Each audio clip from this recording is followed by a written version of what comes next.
dans un magazine, un grand magazine français, et j'ai lu que Bokassa était un cannibale, qui mangeait de la chair humaine fourrée à la banane. Bokassa, c'est en Centrafrique, c'est-à-dire c'est un bantou comme vous et moi. Je me suis dit, comment il faisait ça? Puis qu'il buvait le sang qui allait avec. Et là, j'étais intrigué. Et c'était un grand reportage où il y avait toute la com autour de la question pour que ça passe. Et on a mis ça dans les livres d'histoire. Regardez vos livres d'histoire, vous verrez que Bokassa est un cannibale. Et j'ai pris sur moi, en tant que jeune reporter à l'époque, d'aller chercher le cuisinier qui était interviewé dans ce magazine, qui racontait comment il faisait ce maître spécial.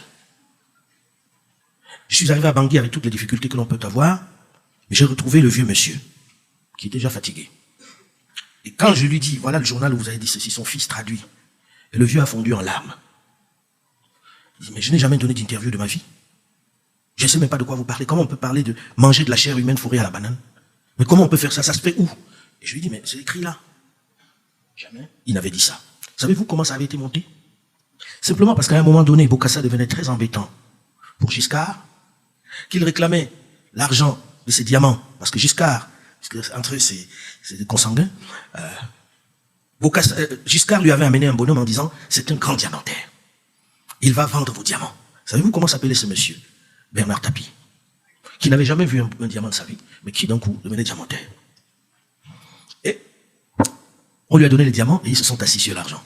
Et quand le vieux demande, il faut le faire tomber. Il faut absolument le faire tomber. Et on a décidé de payer un collègue pour qu'il signe ce papier de son nom, disant que Bokassa était cannibale. L'article est écrit par Giscard et Tapie.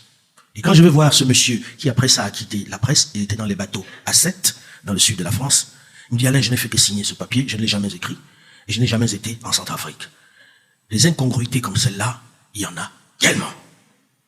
Tellement que nous devons reprendre notre narratif à nous. C'est pas un mot juste, c'est la vérité. Moi, j'ai lancé un média, un faux média. D'ailleurs, je vous demande de scanner le QR code qui est là. Sinon, vous ne repartez pas d'ici.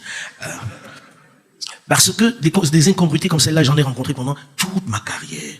Toute ma carrière, quand on veut faire tomber quelqu'un, on lui fabrique un narratif qui soit désavantageux.